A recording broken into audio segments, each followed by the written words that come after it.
जय हिंद साथियों। जैसा कि आपको पता है कि हम लोग चैप्टर नंबर 6 जो किरचॉफ का नियम और वैद्युत परिपथ पढ़ रहे थे, उसके जो सिले को संयोजन पढ़ रहे थे, उसमें से श्रेणी क्रम संयोजन हम लोग पढ़ चुके थे। तो आज का जो अपना टॉपिक है वो है सिलों का संयोजन ही, लेकिन समांतर क्रम संयोजन। इसे पढ़ने से पहले मैं आपको 1 मिनट का टाइम लेकर ये बता देना चाहता हूँ कि अगर आप इस चैनल पर नए आए हैं तो चैनल को सब्सक्राइब कर लीजिए, क्योंकि जिस चैनल पे आप आए हैं यकीन मानिए एक वीडियो देखने के बाद बार बार इसी चैनल पर रुके रहने का मन करेगा आपको, और जितने भी वीडियोज़ हैं वो आप देखोगे ज़रूर। तो बेहतर है इस चैनल को सब्सक्राइब कर लीजिए और अपने आगे आने वाली जो तैयारियां हैं उनको बेहतर बनाने के लिए हर नोटिफिकेशन आप तक पहुंचे, इसके लिए बेल आइकन को प्रेस कर लीजिए। तो बिना देर किए मैं शुरू करता हूं आज के ये जो टॉपिक लिया गया है सिलों का संयोजन, वो भी समांतर क्रम संयोजन। इसके लिए सबसे पहले हम एक चित्र बनाते हैं और आप देखिएगा इस चित्र को क्या है। यहाँ पर हम लोग मानेंगे कि एक ये वैद्युत परिपथ बनाया जा रहा है।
ये रहा एक वैद्युत परिपथ, ठीक है।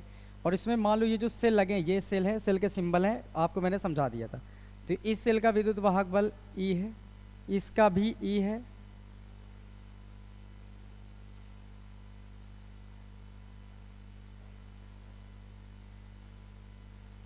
इसका ई है और इसका भी ई है।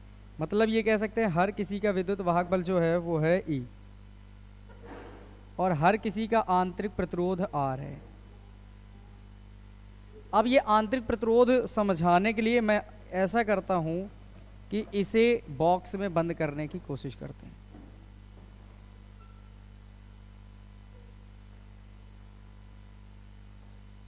ताकि आपको ये लगने लगे कि ये सेल के अंदरूनी भाग है, तो ये आंतरिक प्रतिरोध बन जाए।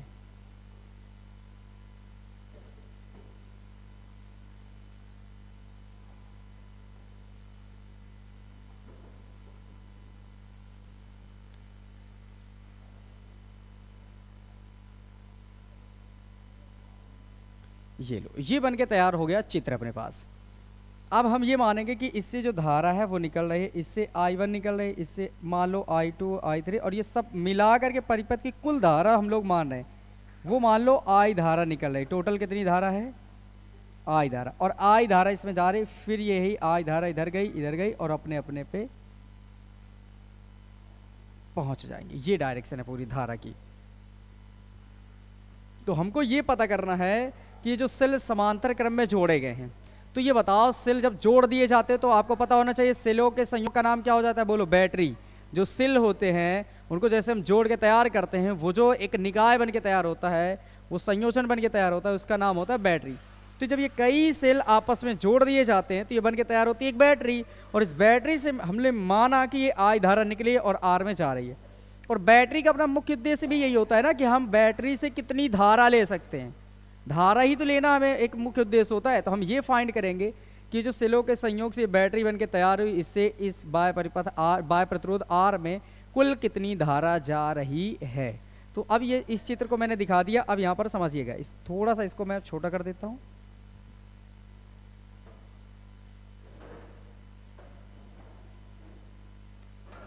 ये चित्र बन गया। अगर आपको हिंदी लिखनी है इसकी तो देखो, क्योंकि बोर्ड एग्जाम में हिंदी लिखना बहुत ज़रूरी है, अगर अच्छे मार्क्स लाना है तो हिंदी लिखना आपको बहुत ज़रूरी है। कैसे आप समझेंगे, देखो इसमें कितने सेल हैं, 1 2 3 दिखाए गए हैं, लेकिन इस तरह के जो समांतर क्रम है वो टोटल n सेल आपको मान के चलना है। तो क्या बोलेंगे, माना n सेल जिनमें प्रत्येक का विद्युत वाहक बल E और आंतरिक प्रतिरोध R है, परस्पर समांतर क्रम में जुड़े हैं। ठीक है, माना n सेलों से बनी यह बैटरी एक बाह्य प्रतिरोध R में I धारा भेज रही है, तब। खत्म बातें, बिल्कुल बेसिक बात है अपने पास। तो यहां से हम क्या स्टार्ट करेंगे, लिखना। देखो जो मैं लिख रहा हूं इसी को बोर्ड एग्जाम में आपको लिखना है। एक बार फिर से सुन लीजिए, क्योंकि जिस समय मैं लिखूंगा बोलूंगा नहीं, आप अपने आप से सुन लें, उसको लिख लेना। माना n सेल परस्पर समांतर क्रम में जुड़े हैं जिनमें प्रत्येक का विद्युत वाहक बल E और आंतरिक प्रतिरोध R है, मतलब हर किसी का विद्युत वाहक बल E है और आंतरिक प्रतिरोध R है। माना n सेलों से बनी यह बैटरी एक बाह्य प्रतिरोध R में I धारा भेज रही है, तब। तो इसी बात को मैं यहां लिख देता हूं।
परस्पर समांतर क्रम में जुड़े हैं जिनमें, ये लिख लिया, माना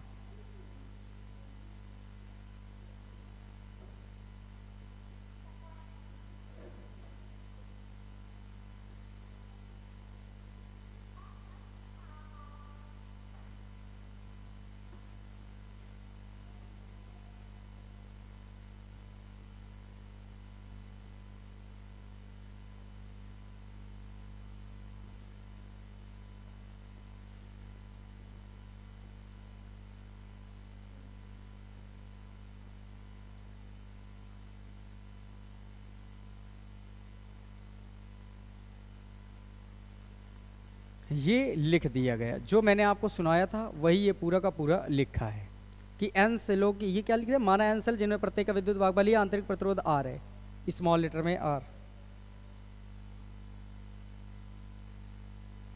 है, परस्पर समांतर क्रम में जुड़े। माना n सेलों की यह बैटरी बाह्य प्रतिरोध कैपिटल R में I धारा भेज रही है, तब। तो अब सुनिए सर, हमें I निकालना है। I बराबर फॉर्मूला क्या लगाओगे, V डैश बटे R। यहाँ V डैश का मतलब होता है विद्युत वाहक बल टोटल अपॉन R डैश। ये R डैश का मतलब टोटल, कुल, ये कुल विद्युत वाहक बल, और ये क्या होता है, कुल प्रतिरोध। तो हमें कुल विद्युत वाहक बल निकालना है परिपथ का, और फिर निकालना है कुल प्रतिरोध, और इसके बाद धारा वाला फॉर्मूला लगाएंगे। तो सबसे पहला काम आपको समझ आया होगा, कुल प्रतिरोध निकाल लीजिए आंतरिक वाला, फिर कुल प्रतिरोध निकाल लीजिए, कुल आंतरिक, पहले आंतरिक प्रतिरोध टोटल निकाल लीजिए, फिर पूरे परिपथ का निकाल लीजिए, और फिर कुल विद्युत वाहक बल निकाल लीजिए, फिर आप धारा का फॉर्मूला लगाएंगे। तो यहां से मैं स्टार्ट करता हूं परिपथ का।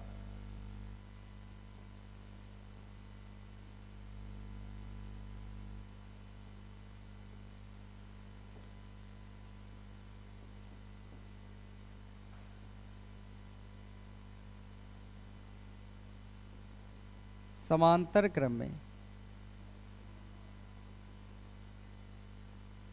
जुड़े सेलों का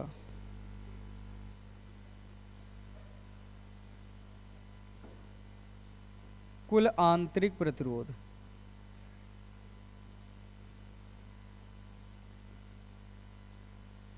अब कुल आंतरिक प्रतिरोध निकालने के लिए आपको फॉर्मूले की जरूरत पड़ेगी। अच्छा, समांतर क्रम में है तो प्रतिरोध का फॉर्मूला क्या होता है, बोलो, 1/r dash equal 1/r1 1/r2 1/r3 plus dot dot dot dash 1/rn।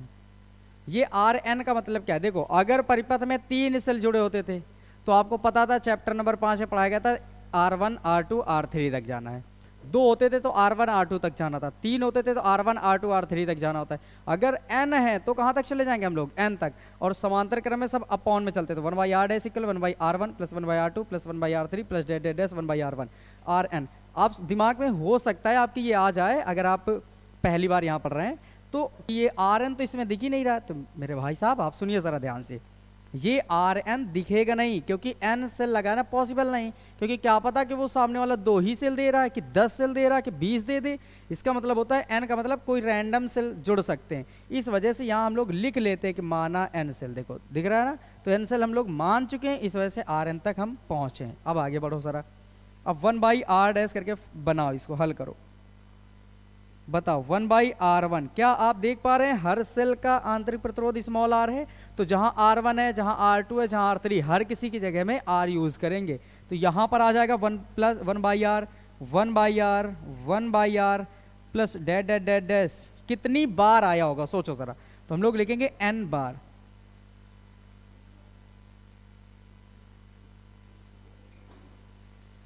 एक दिमाग लगाओ, एक बार R1 R2 R3, 3 बार तो यही हो गए, तो n सेल जुड़े तो हर बार 1/r 1/r 1/r मिलेगा। और कितने सेल मान लिया आपने, n सेल। इसका मतलब ये जो 1/r 1/r 1/r, तो ये फर्दर कितनी बार आएंगे, n बार आएंगे। अब एक बात समझना, बिल्कुल बेसिक सी बात है, अगर मैं आपसे पूछूं 1 2 बार जुड़े, आंसर बोलो 2। अगर 1 1 1 3 बार जुड़े, आंसर बोलो 3।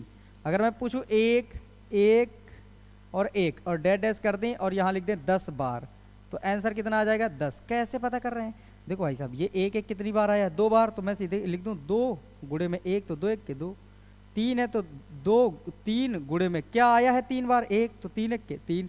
ये 1 चल रहा है, कितनी बार आया है 10 बार, तो 10 1 के 10, तभी तो आंसर आ रहा है। अब वैसे सोचो 1 1 1 यहाँ लिख के अगर ऐसे कर दिए जब 500 बार 500 बार, तो आंसर कितना आएगा, 500 का गुणा 1 में कर लो, 500 1 के 500, तभी तो 1 1 500 बार जोड़ते तो 500 आता है। अब यही कंडीशन अप्लाई करो सरा, देखो अगर मैं पूछूं 1/r 2 बार जोड़े तो कितना आता, 2/r। अगर 1/r 1/r फिर 1/r 3 बार जोड़ता तो हम कहते 3/r हो गया। वैसे ही अगर मैं कहूं कि ये 1/r 1/r n बार है, तो हम क्यों ना कहते कि n/r बन जाएगा। समझे मेरी बात को। दूसरी कंडीशन दूसरी तरीके से समझो, मैं कह रहा हूं 1/r 1/r कितनी बार है, 2 बार, तो 2 का गुणा करते हो ना 1/r में, तो ये आंसर आता है 2 1 के 2 और बटे में r। लेकिन इसी को अगर 3 बार जोड़ोगे तो क्या बन जाएगा, तो 3 गुणे में कितना करोगे 1/r, तो 3 1 के 3/r, तो 3/r। अब ऐसे ही सेम इधर आ जाओ, जैसे जितनी बार ये जोड़ते हो उसी में गुणा कर देते हो ना 1/r का। जैसे 2 बार इसको लिखा था पहली बार, तो 2 गुणे में 1/r किया था। वैसे ही बोलो ये 1/r कितनी बार है, n बार, तो इसका जो मान आएगा 1/r डैश वो आएगा 1/r, और गुणे में कितनी बार आ रहा है n बार, तो n लिख लेंगे, तो ये आ जाएगा n 1 के n और बटे में r। तो देखो 1/r डैश का मान n/r आया है। अपोजिट करोगे तो ये कितना बनेगा r डैश, और उधर आ जाएगा r बटे में n। आई होप कि ये चीज तो आपको समझ आ ही गई होगी। ये आ गया अपने पास कुल आंतरिक प्रतिरोध। ठीक है, अब इसके बाद समझिए जरा,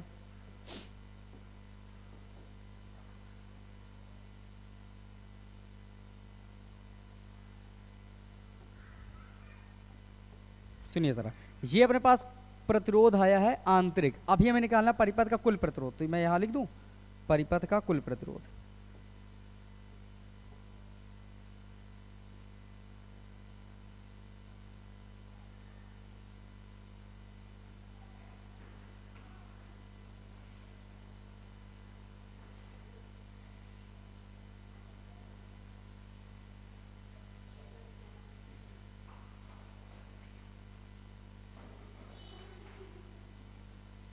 परिपथ का कुल प्रतिरोध, बोलो परिपथ का कुल प्रतिरोध हम लोग कैसे निकालने वाले हैं।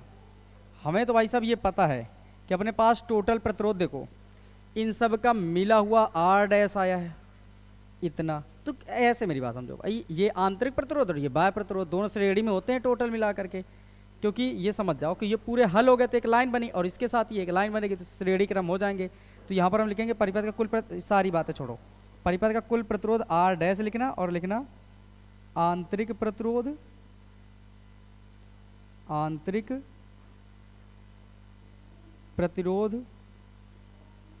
प्लस बाह्य प्रतिरोध।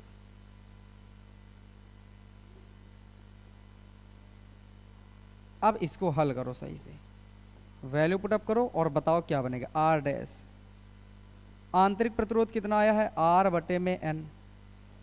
बाह्य प्रतिरोध कितना है, कैपिटल लेटर में आर। तो बस अब आर डैश बराबर बटे में एक मान लीजिए, लासा एन ले लीजिए। एन लेंगे तो इसका गुणा इधर होगा तो आर एक के आर, एन का गुणा आर में करो तो एन आर। ये बन के तैयार हो गया परिपथ का कुल प्रतिरोध। उम्मीद है कि ये आपको समझ आया होगा।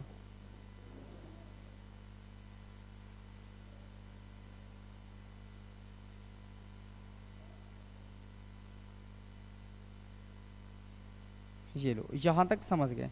अब आगे बढ़ते हैं। हम लोगों ने क्या कर लिया, परिपथ का कुल आंतरिक प्रतिरोध पहले, फिर कुल प्रतिरोध, अब कुल विद्युत वाहक बल की तरफ चलते हैं। अब देखते हैं परिपथ का कुल विद्युत वाहक बल। परिपथ का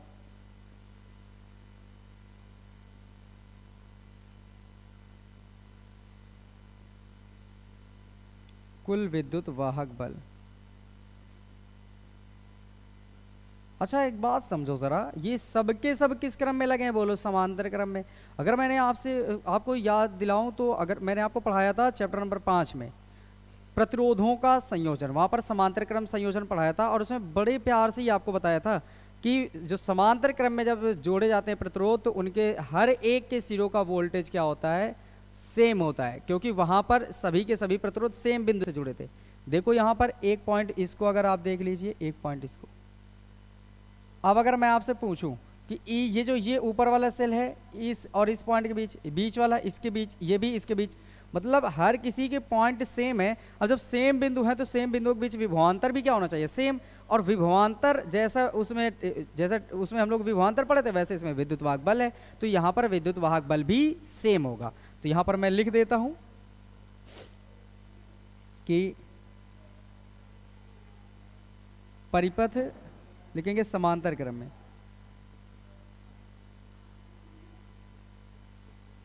जुड़े सेलों का विद्युत वाहक बल समान रहता है।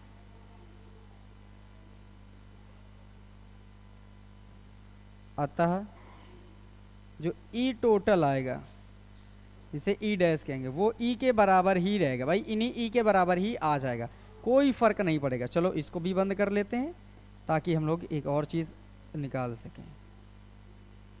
यहां तक तो निकल आया। चलो अब आ जाते हैं अपने कॉन्सेप्ट पर। मैंने समझाया था आपको आई बराबर E dash upon R dash का फॉर्मूला यूज करना है, तब धारा निकलेगी। देखो जरा, अपने पास ई डैश का मान निकल चुका है, आर डैश का मान निकल चुका है, मतलब फॉर्मूला लगा सकते हैं हम। तो यहां से लगा लो, लिखते हैं अतः परिपथ में, अतः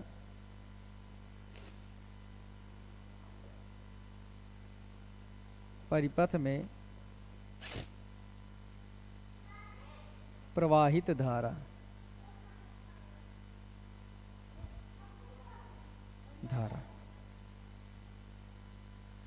आई बराबर क्या बनेगा बताएं, E dash upon R dash.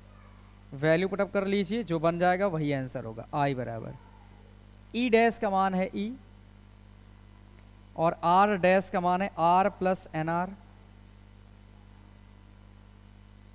Upon N.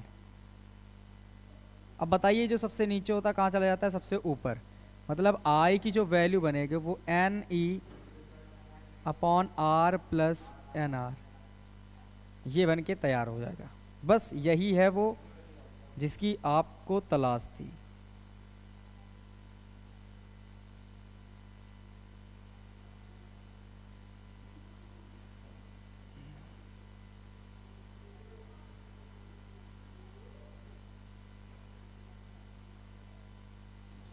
ये लो, यहाँ से ये मैंने इसको हल कर दिया। आई होप कि ये चीज़ें आपको बड़े ही प्यार से समझ आ गई होंगी।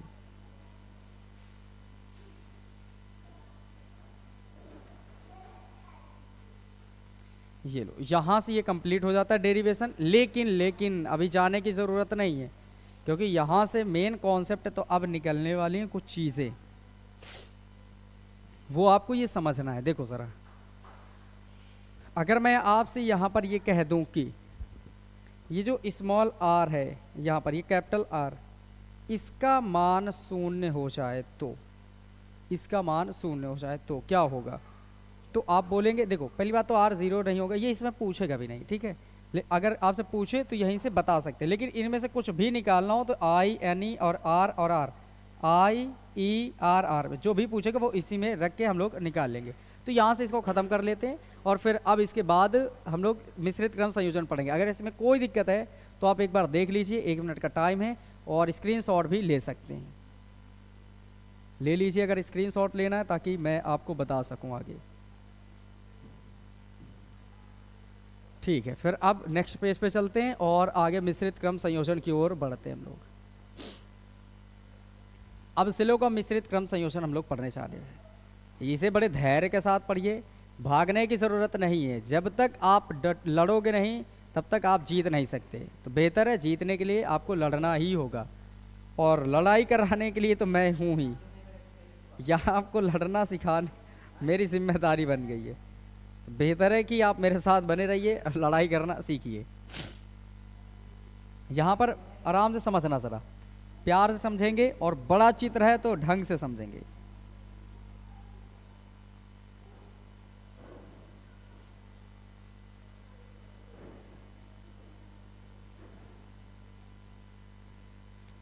बस जब तक चित्र बन रहा है तब तक आप मस्ती कर लीजिए, इसके अलावा कोई मस्ती नहीं होगी।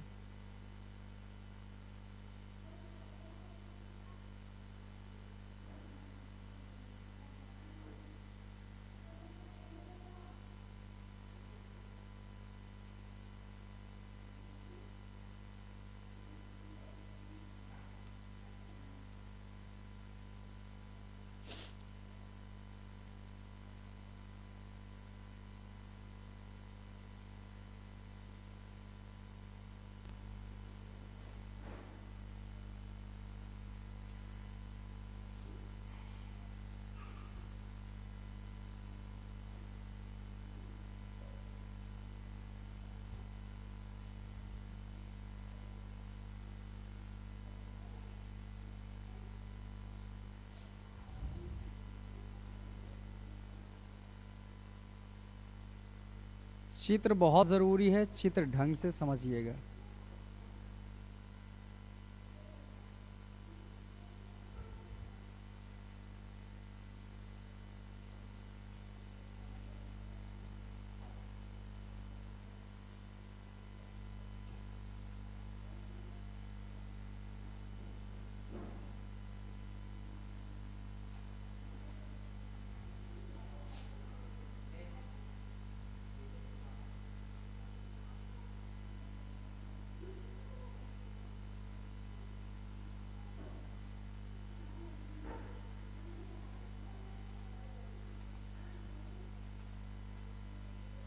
ये बन रहा है चित्र, तैयार हो गया बन के।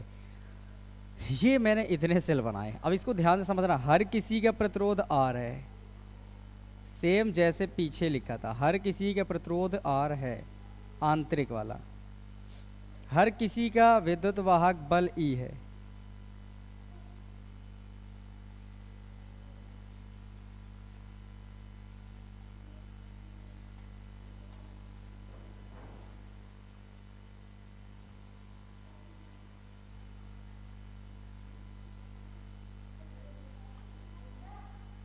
ये लो, ये बन गया। अब आंतरिक प्रतिरोध दिखाने के लिए मैं कलर चेंज कर देता हूं, ताकि आपको दिख जाए।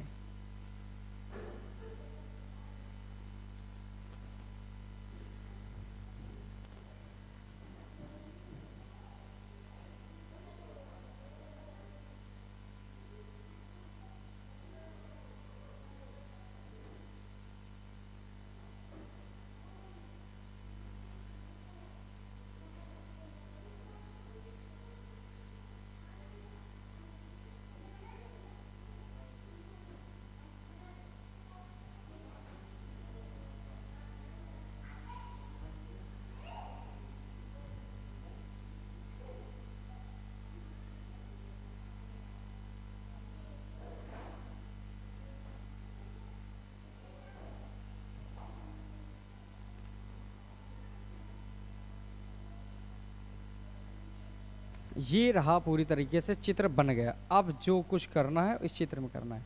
इन सभी से मान लो डायरेक्शन है ये इधर, ये ऐसे, और यहाँ से आई धारा निकल रही जो इस प्रतिरोध में जाएगी और फिर से ये ऐसे गुजरेगी, ऐसे ऐसे निकल आएगी। अब यहाँ पर समझिए ज़रा, ये चित्र मैंने बना दिया। इस चित्र को अब मैं इसकी हिंदी नहीं लिखाने वाला क्योंकि इसमें बहुत बड़ी हिंदी है, लेकिन कुछ चीज़ें हैं जो मैं लिखूंगा ज़रूर। जैसे कि वो क्या क्या है वो आप समझ लीजिए। पहली कंडीशन आप समझते चले, इसमें जो ये इधर की ओर देखो 1 2 3 से लगाए ना, हर एक पंक्ति में 3 3 है, इसका मतलब ये 3 सिंगल नहीं। फिर से वही बात समझो, 3 लगाए तो थे श्रेणी क्रम में, पर मैंने कहा था n सेल है, तो याद रखना ऐसे जो n सेल है, इधर की ओर कितने सेल हैं n। कलर चेंज करके मैं लिख रहा हूं, एरो बना देंगे।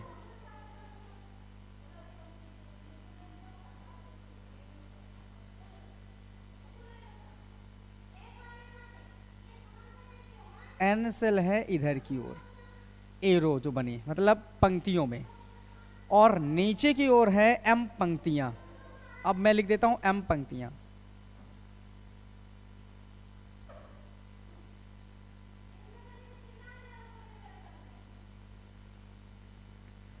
n सेल लगे हर एक श्रेणी क्रम में, और ये m पंक्तियां हैं इस तरह के सेलों की। चलो अब एक एक करके आराम से समझते चलिए। हम क्या लिखेंगे, माना, इसको थोड़ा सा जो मैं समझा रहा हूं इसको आराम से सुन लीजिए क्योंकि यही लिखना है आपको। माना n सेल, माना n सेल परस्पर श्रेणी क्रम में लगे हैं, माना n सेल परस्पर श्रेणी क्रम में लगे हैं जिनमें प्रत्येक का विद्युत वाहक बल E और आंतरिक प्रतिरोध R है, और इस प्रकार की m पंक्तियां परस्पर समांतर क्रम में लगी हैं। ये किधर की ओर लगी हैं बताएं, एरो मैं इधर बना रहा हूं मतलब समांतर क्रम में, समझ जाइएगा आप, ठीक, याद रखिए। n सेल इधर की ओर है और इस तरह के n सेलों की टोटल कितनी पंक्तियां हैं, तो m पंक्तियां हैं। तो इस बात को मैं लिखता हूं क्योंकि ये अगर भूल गए तो पूरा ये खत्म है, मिश्रित क्रम संयोजन कभी आपका सही नहीं हो सकता। तो जो मैं लेकर रहा हूं इसको आप भी समझ लीजिए और ध्यान से समझिए। चित्र आप पहले ही जूम कर चुके होंगे और उस समय जैसा बना था वैसे ही जूम करके आप बना लीजिए अपने में। फिर भी मैं कोशिश कर रहा हूँ कि बन जाए, और बहुत कम मैं लिखने वाला हूँ क्योंकि बहुत बड़ा है। आराम से मैं छोटा छोटा लिख देता हूँ और थोड़ा सा। माना n सेल जिनमें प्रत्येक का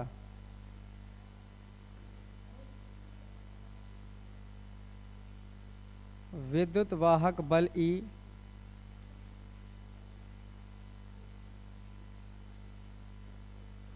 और आंतरिक प्रतिरोध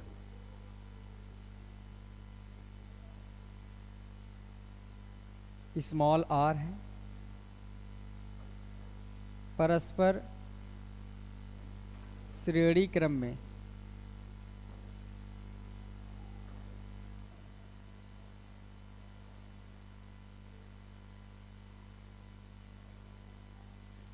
में जुड़े,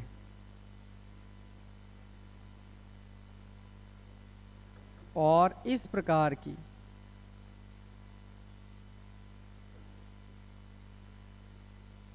m पंक्तियां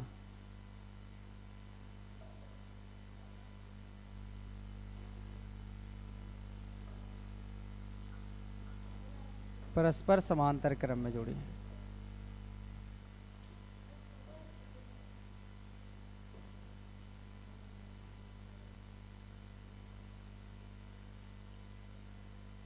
माना इस प्रकार बनी है बैटरी,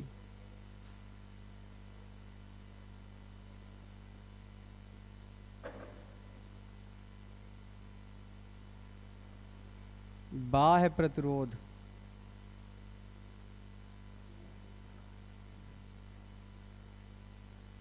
R में I धारा भेज रही है,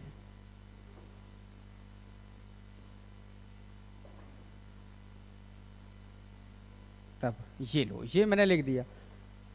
और आप अगर ये नहीं लिखते हैं तो फिर बड़ी ही आपके लिए ये असुविधाजनक बात है। तो आपको ध्यान रखना है, चित्र बनाना कंपलसरी है, लिखना तो बहुत ज़रूरी है अगर बोर्ड एग्जाम में अच्छे मार्क्स लाने हैं तो। और वो मैंने लिखना सिखा ही दिया आपको। अब आ जाते हैं एक एक करके, फिर से टारगेट वही, धारा फिर जा रही कितनी जा रही यही आपको निकालना है। तो हर एक बात को आप ध्यान से समझिए ज़रा। पहले तो श्रेणी क्रम में हर एक पंक्ति में कितने सेल लगे हैं, एन, मतलब इस वाली श्रेणी में भी, इस वाली सीरीज में एन सेल, इसमें भी, इसमें भी। तो जितना आंतरिक प्रतिरोध इसका आएगा कुल, उतना इसका कुल इसका आ जाएगा, है ना। जितना विद्युत वाहक बल इसका होगा उतना इसका होगा, उतना ही इसका हो जाएगा। तो एक पंक्ति का निकाल लेते हैं, उसमें लिख लेंगे प्रत्येक पंक्ति का। तो यहाँ पर समझना हर एक के लिए अलग अलग निकालते हैं। देखते हैं प्रत्येक पंक्ति,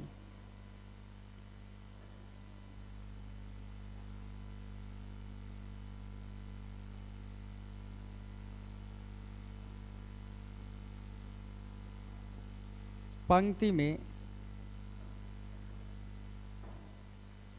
लगे एन सेलों का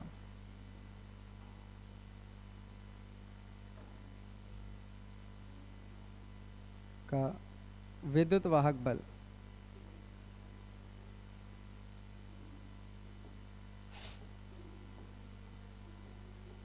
चले बताएं कैसे निकालेंगे। पहले विद्युत वाहक बल की बात हो गई तो E बराबर ई डैश लिख देते हैं इसको। समझना मेरी बात को, विद्युत वाहक बल श्रेणी में है तो श्रेणी में तो अलग अलग होता है विद्युत वाहक बल, क्योंकि पॉइंट अलग अलग होते हैं।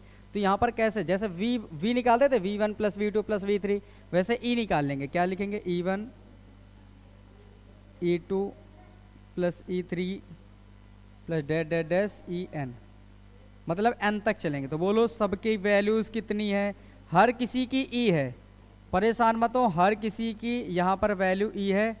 और ये कितनी बार जुड़ेगा, तो बोलेंगे n बार जुड़ेगा।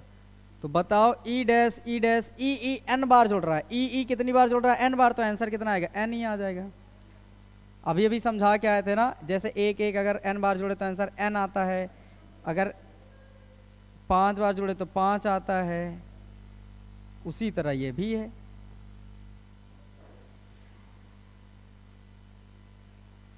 ये लो यहां तक बन गया।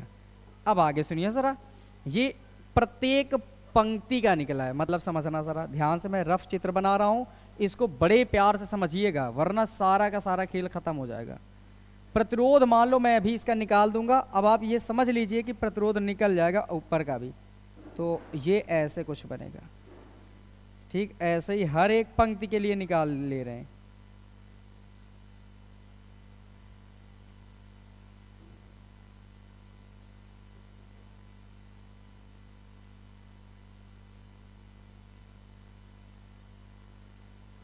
इस तरह से कुछ चित्र बन के आएगा। ऊपर वाले का प्रतिरोध R डैश आएगा तो इसका भी R डैश, इसका भी R डैश, कुछ ना कुछ निकलेगा। तो ओवरऑल इस परिपथ का जो निकलेगा एक सीरीज का R डैश, तो जितना इसका होगा उतना इसका, उतना इसका टोटल होगा आंतरिक प्रतिरोध। अब इसका E मिलाकर टोटल कितना बन के आया, बोलो Ne।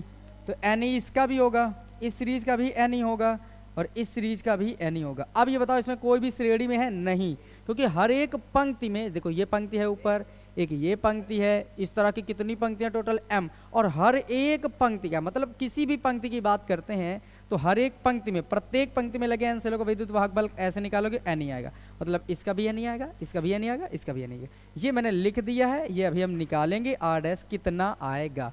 पर अब ये बताओ जरा, Ne ये परस्पर किस क्रम में हो गया, जल्दी बोलो, समांतर क्रम में। और जस्ट अभी अभी बता के आए थे समांतर क्रम संयोजन में कि जब परिपथ में कोई सेल समांतर क्रम में जुड़ जाए तो वो सेम पॉइंट से जुड़ जाते हैं। देखो अब इन सेलों को मिलाकर एक सेल बन गया, और ये सेल इस पॉइंट और इस पॉइंट के बीच जुड़ा है, ये वाला जो पूरा मिलकर एक बना है, ये भी इस पॉइंट के बीच, ये वाला भी इधर और इधर, मतलब सेम बिंदुओं से। तो इन सब का ओवरऑल विद्युत वाहक बल भी कितना आ जाएगा, Ne। समझ आया, समांतर क्रम में अब नहीं बदलेगा।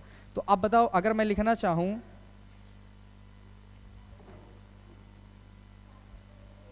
अतः m पंक्तियों में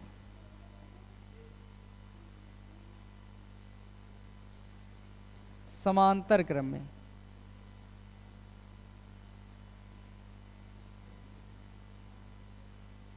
लगे सेलों का कुल विद्युत वाहक बल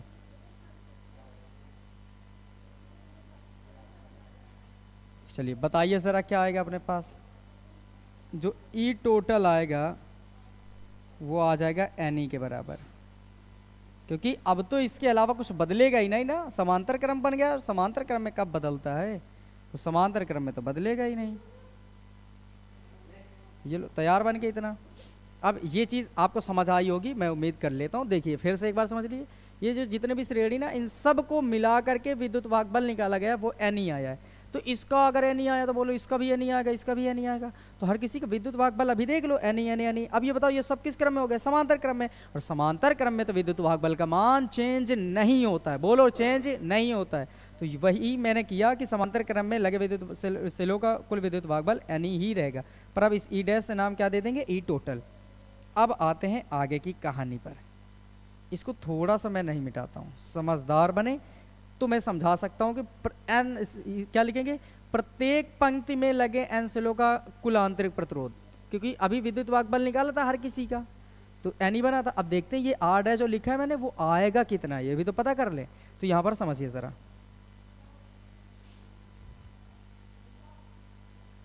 प्रत्येक पंक्ति में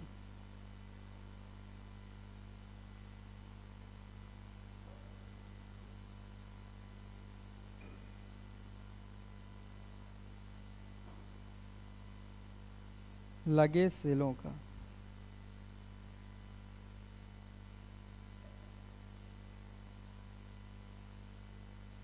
प्रत्येक पंक्ति में श्रेणी क्रम में लगे सेलों का आंतरिक प्रतिरोध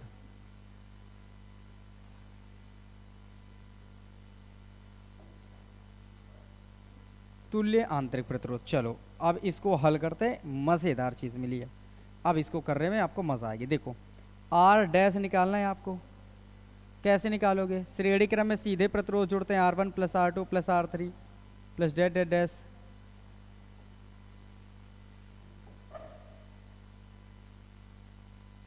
कहाँ तक चलेंगे हम लोग, Rn तक, क्योंकि कितने सेल जोड़े हो, n सेल, श्रेणी क्रम में लगे n सेलों का,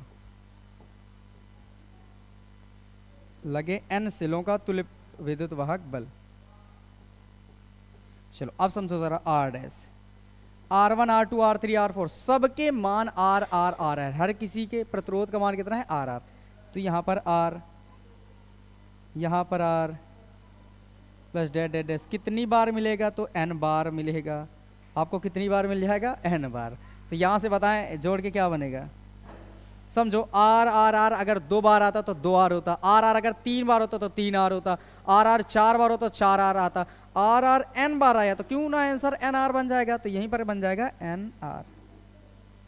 ये बातें यहाँ तक आपको अब समझ आनी चाहिए, और आगे की क्रियाकलाप इसके बाद जारी होगा।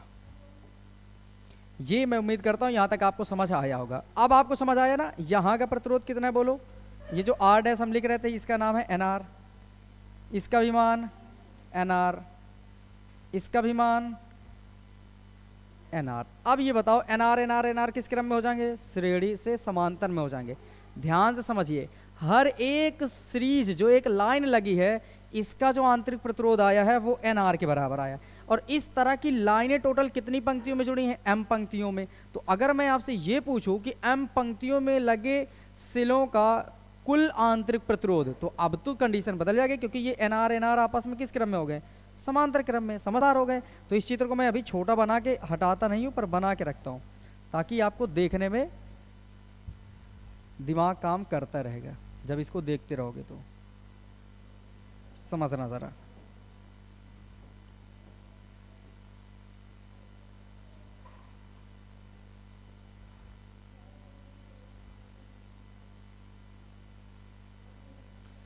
हाँ लिखें, अब लिखेंगे M पंक्तियों में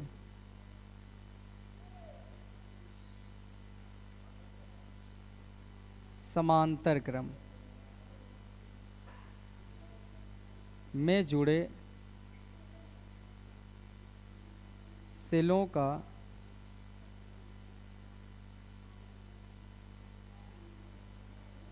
कुल आंतरिक प्रतिरोध। अब कुल आंतरिक प्रतिरोध के लिए फिर से फॉर्मूला अपने पास, देखिए इस बार किस क्रम में हो गए, समांतर क्रम में, और कितनी पंक्तियां हैं, m पंक्तियां हैं।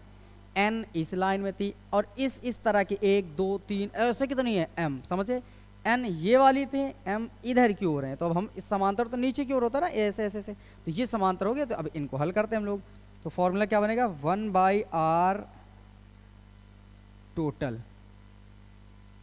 क्योंकि अब r डैश इनके बाद खत्म हो जाएगा, क्या आएगा 1/r1 dash, 1/r2 dash, 1/r3 dash, dash dash m बार। कितनी बार आएंगे ये टोटल, m बार।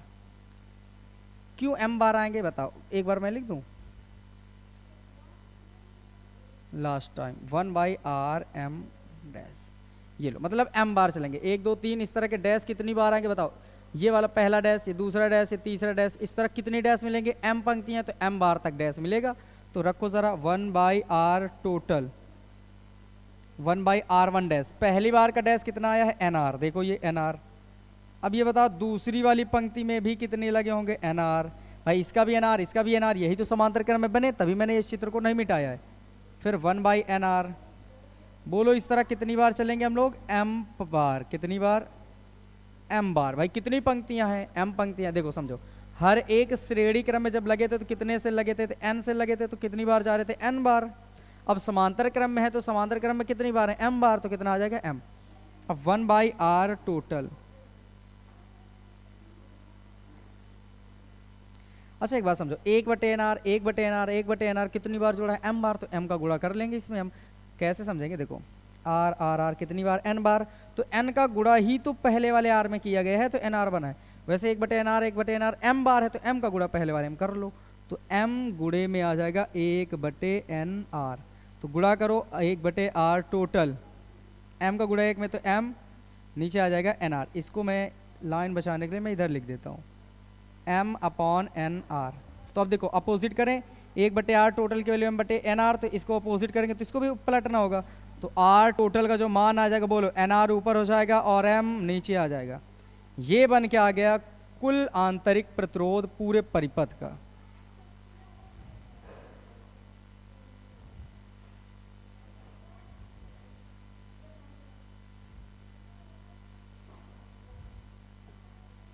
अब इसके बाद समझिए, अभी ज़्यादा कुछ निकला नहीं है, भागने की ज़रूरत नहीं है, जिद पे अड़े रहो, जब तक पूरा नहीं होगा तब तक हटना नहीं है।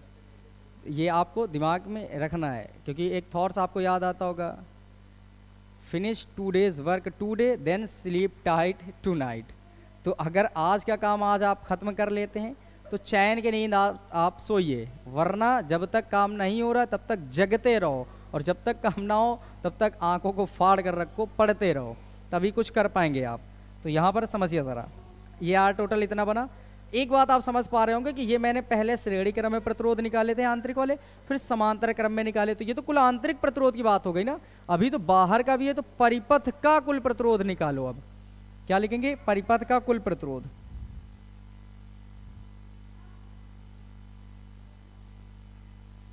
परिपथ का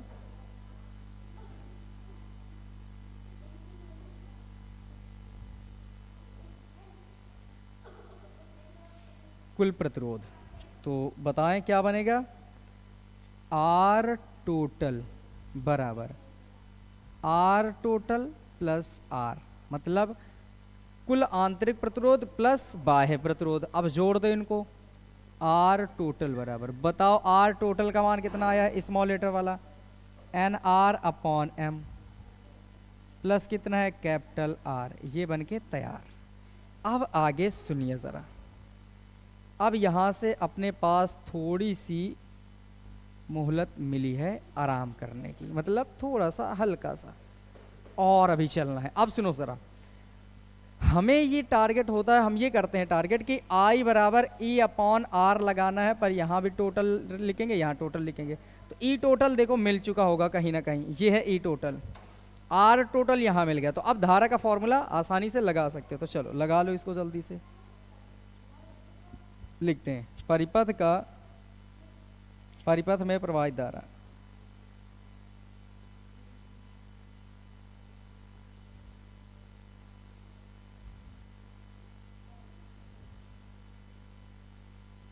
धारा। अब सूत्र भी लगेगा यहाँ पे, आई बराबर ई टोटल अपॉन आर टोटल। आई बराबर ई टोटल का मान कितना है बोलिए ज़रा। ई टोटल का मान है एन, ये दिख रहा है ई टोटल का मान एन ई, तो यहाँ पर लिख लीजिए N E upon R total का मान ये लिखा है N R upon M plus capital R. इसके बटे में एक मान लीजिए और यहाँ से आप लासा ले लीजिए एन ई अपॉन एम का, एम और एक का लासा एम आएगा, एक का गुणा इधर होगा तो एन आर बन जाएगा, और m का गुणा जब कैपिटल आर में करोगे तो m इंटू कैपिटल आर बनेगा। अब सोचिए ज़रा, इसका गुणा इसमें होगा, सबसे नीचे वाला ऊपर जाएगा, तो i बराबर जो बनेगा वो m का गुणा n में हो जाएगा, n m n और e तो है ही, नीचे क्या बचेगा N R plus M R. इस तरह से ये व्यंजक बन के तैयार हो जाता है और मिश्रित क्रम में लगे जो सेल होंगे उनसे प्राप्त जो टोटल धारा होगी वो कितनी होगी, ये हम इससे प्राप्त कर सकते हैं। आई होप कि ये सारी बातें आपको समझ आई हैं, और जैसा कि मैंने कहा था जब तक काम आज का नहीं हो जाता आज, तब तक आप सोइएगा नहीं।